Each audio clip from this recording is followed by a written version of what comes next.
Bom dia, mais uma vez, alunos do 8º ano da Escola Dinâmica. Vamos dar continuidade agora nos nossos sistemas econômicos aqui do capítulo 3, revisão também para nossa avaliação, né, onde eu vou falar agora sobre o capitalismo. Anteriormente eu falei para vocês sobre socialismo, Anteriormente eu falei sobre capitalismo, agora vamos falar sobre o socialismo, que inicialmente era um sistema econômico que poderia até dar certo, né, a partir do desenvolvimento do socialismo de Karl Marx, né, como Karl Marx começou a desenvolver o sistema socialista, onde era bom para todo mundo, por isso o nome socialista, né, bom para a sociedade, mas que infelizmente, quando esse sistema socialista foi atrelado ao comunismo, né, ele acabou dando para trás, e aí, infelizmente, acabou não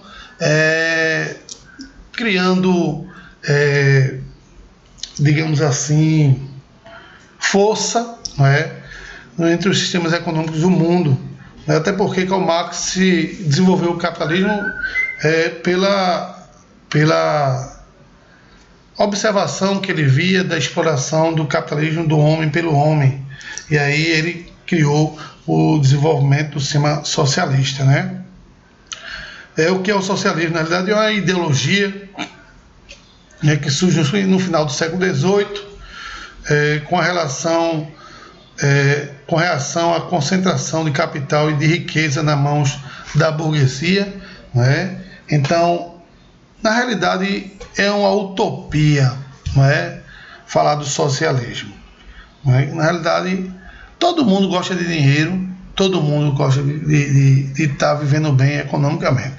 Um retrato muito bom disso se tem no filme O Assalto ao Banco Central, né, onde eles contratam um cara que era extremamente socialista, né, para ajudar se não me engano, ele era contador, ia ajudar no processo de divisão do dinheiro do Banco Central, que se deu no Ceará. Eles fizeram um filme. Esse cara era extremamente socialista, só que quando ele foi um dos únicos que não foi preso, né? E ele disse que se pegasse esse dinheiro, iria dividir para os companheiros dele, que era do grupo socialista. Quando ele pegou o dinheiro, foi-se embora eu acho que para América Central, para as ilhas ali da América Central, né? E nunca mais apareceu para dar dinheiro a ninguém, né? Existe aquele ditado, né? Conheça a pessoa dando poder a ele, dando dinheiro a ele. Então, o sistema socialista, ele tem muita questão de pessoas que falam por falar, mas na hora de agir acabam não agindo de forma correta, né? E aí por isso que o sistema socialista ele não deu muito bem no mundo, né? Então essa riqueza concentrada na mão dos burgueses, principalmente em virtude da exploração dos trabalhadores no regime capitalista de produção, foi que fez com que surgiu o sistema socialista, né? Em oposição ao capitalismo, o socialismo tem como principais características a abolição da propriedade privada, né? Onde grande parte das empresas são estatais em países socialistas, o que acarreta, consequentemente, o não desenvolvimento da economia desses países. E aí foi por conta disso aí também que o socialismo ele começou a perder a força no mundo após o processo da guerra, no início da Guerra Fria, né? E aí, consequentemente, você teve esse enfraquecimento, justamente por conta de grandes empresas estatais que não prosperavam no mundo socialista, né? Abolição da propriedade privada, que se torna propriedade do Estado, e a socialização do meio de instrumento de produção. Ou seja, a esfera socialista, toda a estrutura da produtividade de empresas comerciais e terras agrícolas, entre outras, é propriedade da sociedade e gerenciada pelo Estado. Do mesmo modo, a produção é dividida igualmente entre todos, e aí você tem a formação das cooperativas, né? Cooperativas, as pessoas têm a mesma divisão de trabalho para cada um, e no final o lucro é dividido igualitariamente para todos. Isso segundo a ideia de Karl Marx, né, que infelizmente não foi levado para frente. Mas o sistema de cooperativa, até o sistema capitalista, acabou seguindo, né? Em alguns países, né, você tem sistema de cooperativa, aqui mesmo no Brasil, não é, que promove o processo de crescimento de todo mundo. Quando você tem pessoas honestas trabalhando num tempo de sistema, aí sim o negócio anda. Mas se você tiver apenas uma pessoa que trabalha de forma desonesta, não é, o sistema acaba indo para trás e aí quebra todo o processo de desenvolvimento do sistema socialista. Não é? Para os socialistas, a redistribuição da riqueza social extinguiria a divisão de sociedades de classe. A bandeira símbolo socialista foi criada durante a Revolução Russa, em 1918, pelo artista russo Evgeny Kanzovsky, que a propósito não era socialista, né? O cara capitalista que criou a bandeira do socialismo, né? Evolução do socialismo. No início do século XIX, né, teve o socialismo utópico, né, que tenta, sem sucesso, implementar as experiências sociais de produção, né, o socialismo falso, né, como eu falei para vocês, onde você tem pessoas que querem, de qualquer forma, ter o poder, né, e aí, consequentemente, não deu certo. Né? E aí, no final do século XIX, Karl Marx, na realidade, e Friedrich Engels, propõe a ação efetiva dos trabalhadores contra a burguesia e nasce o socialismo científico, a criação aí de cooperativas, né, que foi excelente, mas o grande problema foi a junção do socialismo com o comunismo, que aí acabou destruindo todo o processo de criação do socialismo. As ideias socialistas foram colocadas em práticas em alguns momentos históricos desde a sua criação e tem-se socialismo real. Socialismo utópico, o sonho e a luta por uma sociedade mais justa, onde não houvesse exploração do homem pelo homem, e aí foi justamente onde Karl Marx, observando a exploração, ele criou o socialismo científico, né?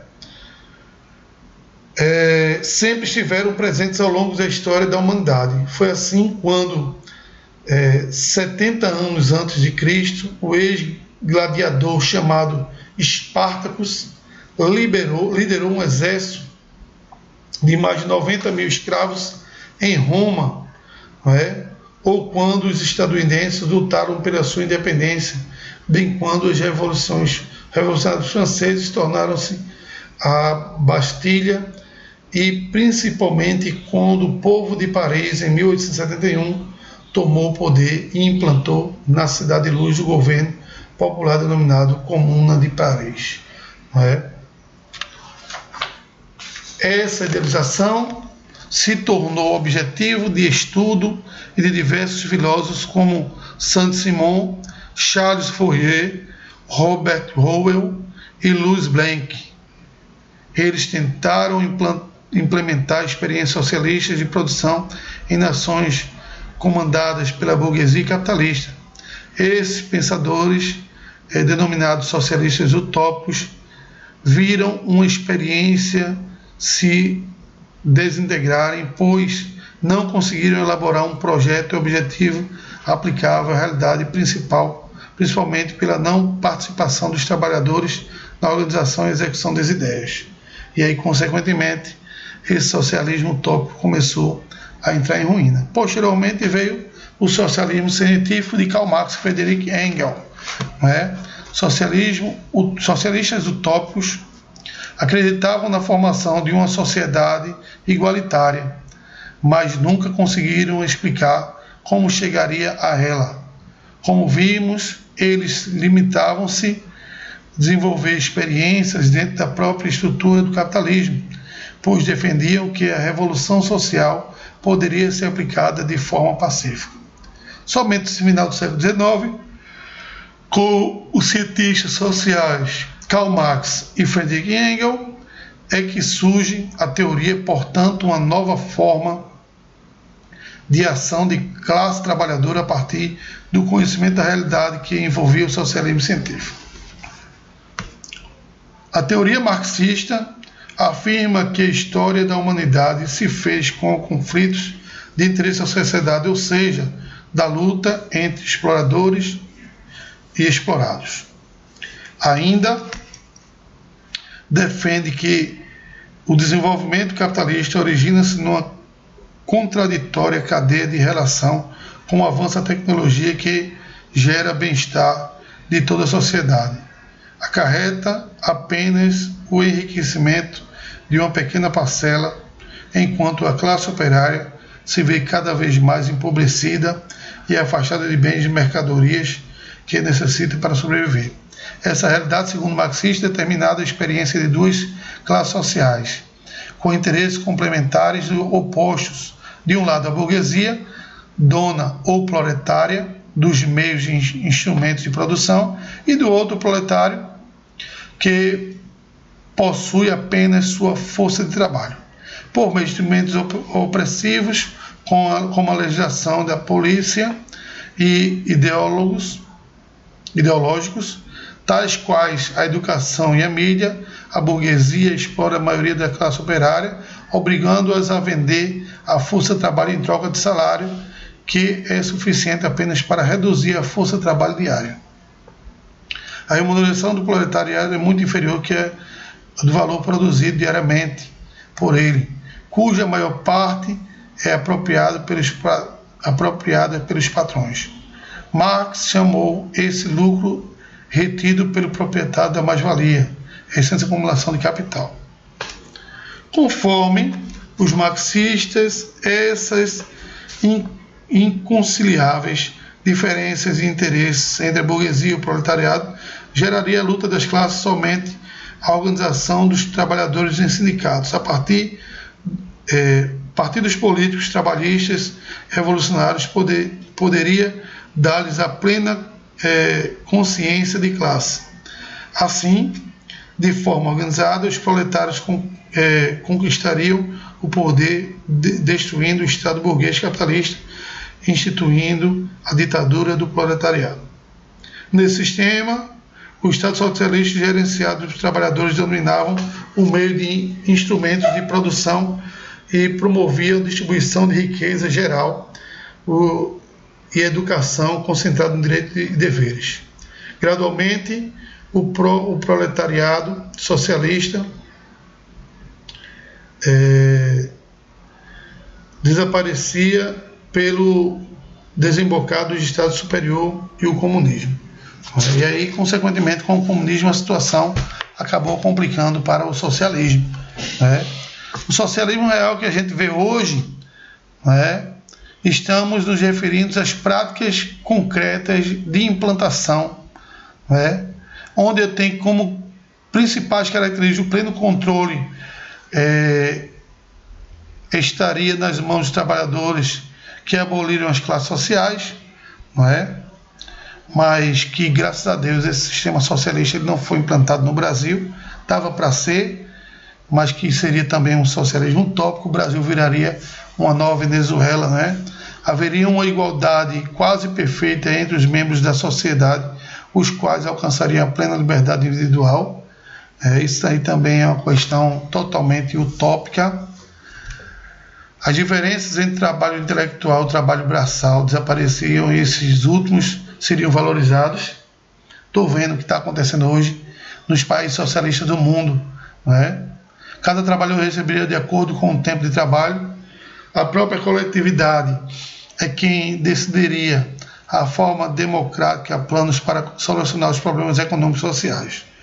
Então, no papel isso é muito lindo, é ótimo, é excelente, onde na realidade essas questões elas não são tão aplicadas,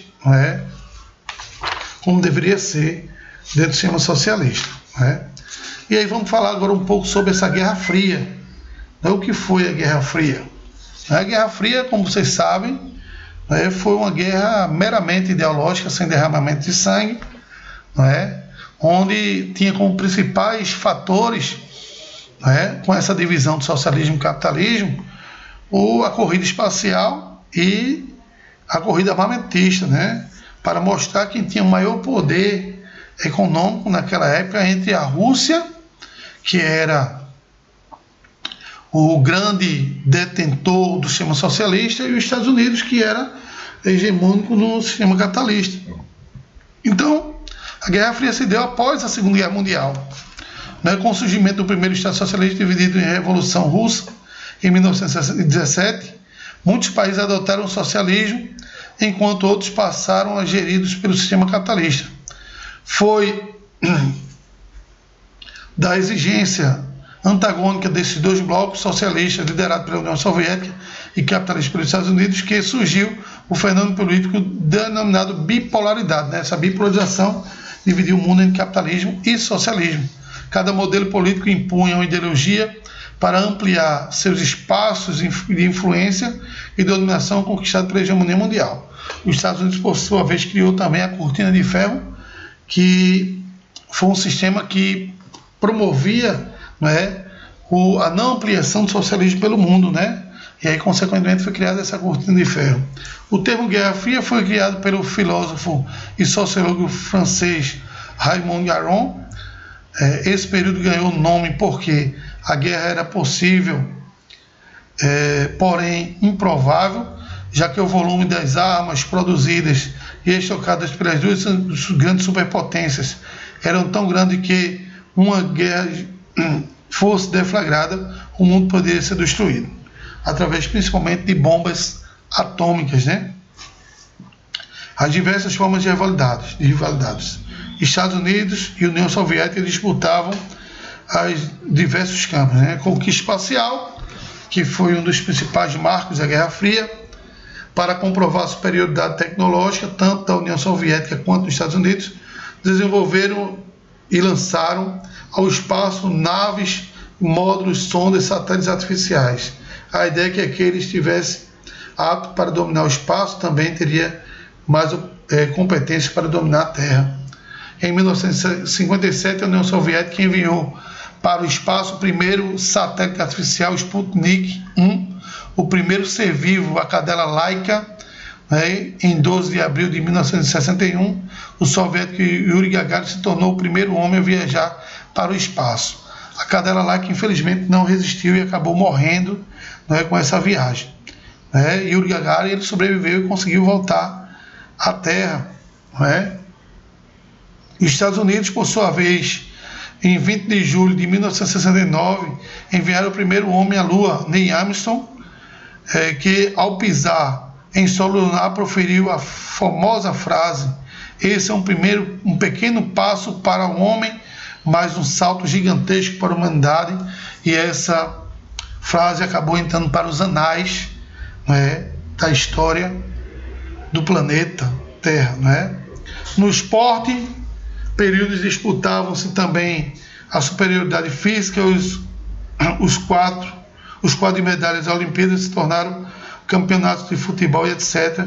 eram supervisionados. Da mesma forma, eram comuns boicotes dos blocos e torneios desportivos realizados a partir de outros blocos. Nas Olimpíadas de Moscou, em 1980, por exemplo, os Estados Unidos não participaram, como protestou a invasão da União Soviética no Afeganistão. A União Soviética deixou de ir aos Jogos Olímpicos de Verão em Los Angeles em 1984, sob a alegação da falta de segurança. Então, esses processos começaram a se tornar de forma um tanto quanto complicada, porém, e não corria tanto risco assim para as sociedades como se fora uma guerra. De certa forma, essa Guerra Fria acabou sendo um tanto quanto proveitosa para boa parte do mundo, já que era uma época onde não se tinha derramamento de sangue, e aí, consequentemente, acabou fazendo com que esse processo tivesse promovido esse sistema, pelo qual a Guerra Fria trouxe para a sociedade.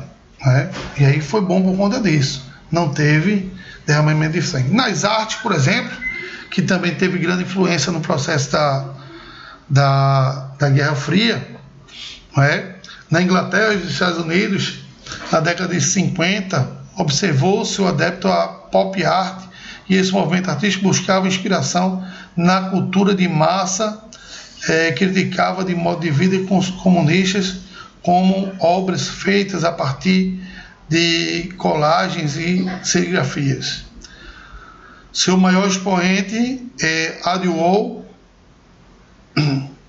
né, que retratou o personagem que saíram da pobreza para tornarem ícones, como Elvis Presley, Marilyn Monroe e Michael Jackson foram verdadeiros ícones na arte, tanto na música quanto na arte televisiva, né, onde foram grandes, por muito tempo, ovacionados pela sociedade, como o próprio Michael Jackson, o rei do pop, né, e Elvis Presley, que tem um mito que Elvis ainda não morreu, né.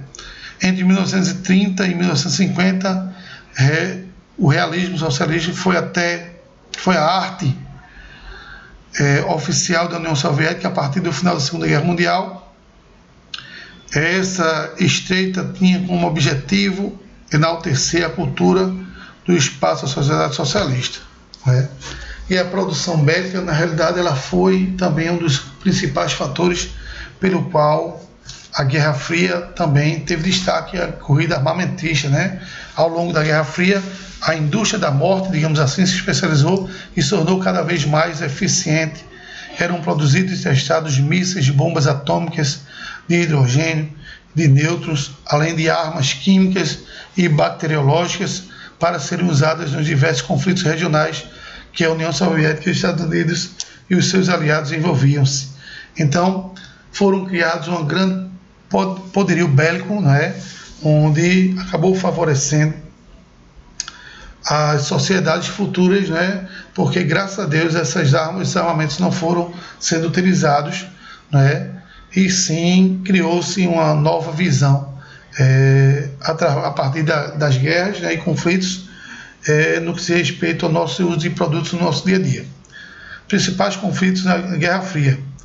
Nunca houve confronto direto entre os Estados Unidos e a União Soviética. Entretanto, na segunda metade do século XX e até o final de 1980, houve vários conflitos em que uma potência ou aliado estavam envolvidos, entre eles a Guerra da Coreia, a Revolução Cubana, do Vietnã, invasão do Afeganistão pela União Soviética, assim sucessivamente.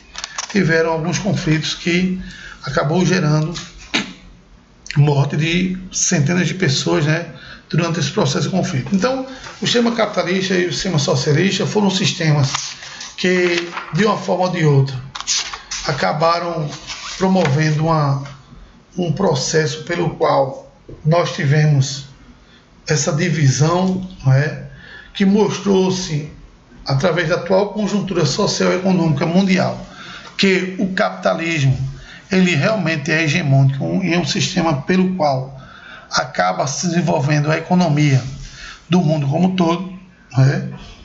E onde nós, quer queira ou quer não queira, se não surgir um outro sistema no mundo que seja melhor do que o capitalismo, né, nós vamos ter que viver com esse sistema no nosso resto da vida. Mesmo tendo uma exploração do homem pelo homem, mas que dessa forma as sociedades conseguem a ter sua liberdade de expressão, sua liberdade para poder botar o seu próprio negócio, né? Porque existem algumas características dentro do capitalismo, né? A lei da propriedade privada, né?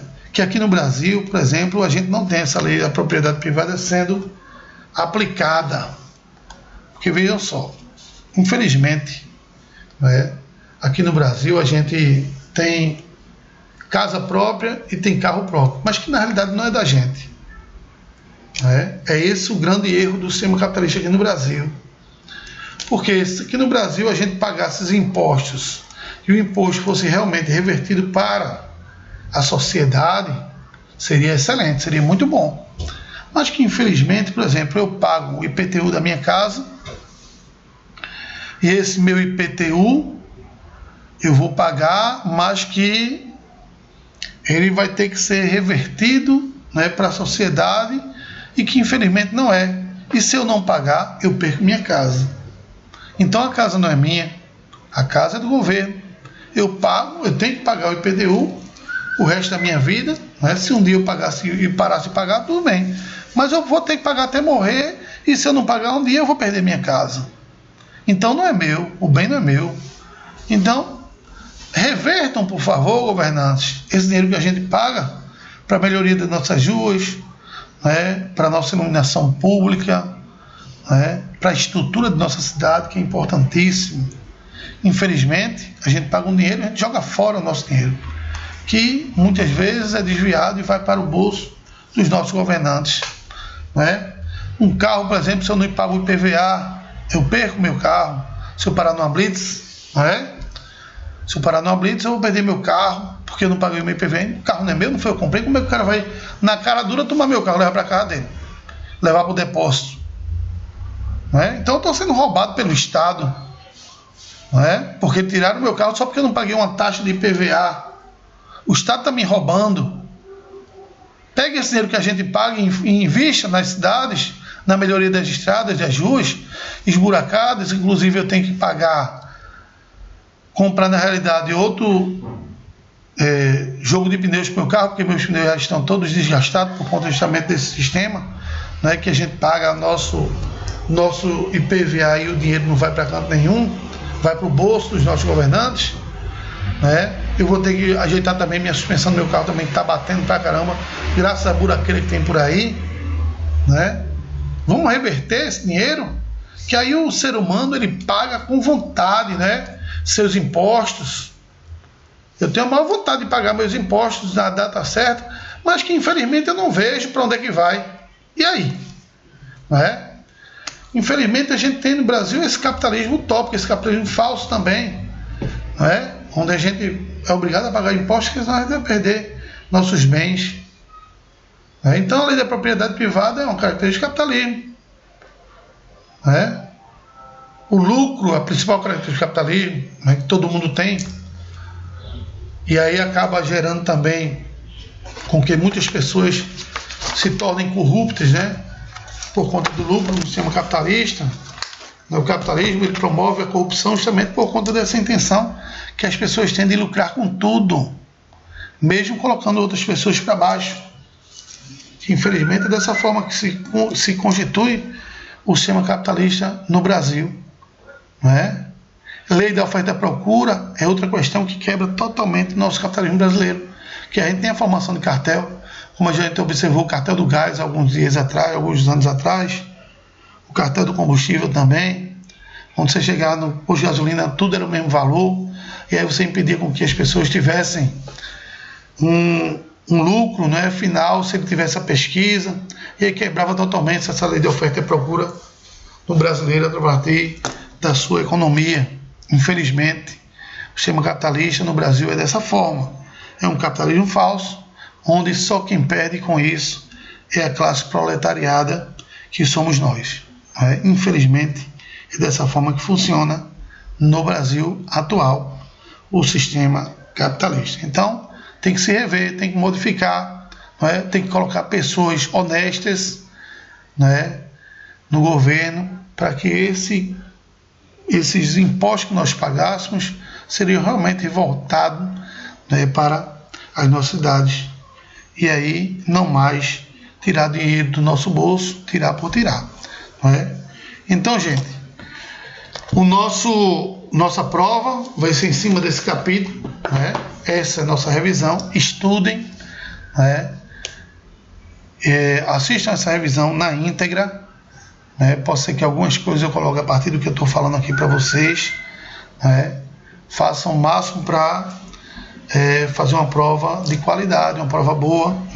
Sejam honestos com vocês mesmos, já que vocês vão estar fazendo prova em casa, não está sendo supervisado pelo professor.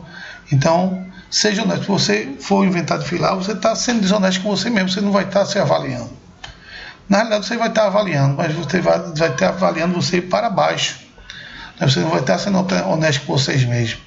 Então, procurem de alguma forma estudar para vocês mesmos verem como é que está o aprendizado de vocês, se realmente essas aulas remotas estão dando resultado, porque se der resultado, ótimo, graças a Deus nós não vamos cair nossa qualidade, mas também se não der resultado a gente tem que ver uma outra estratégia, para melhorar o nosso aprendizado, né, o aprendizado de vocês, né, para que as coisas venham melhorar. Então, gente, vou ficando por aqui. Um abraço a todos. Que Deus os abençoe. Boa prova para vocês quando forem fazer.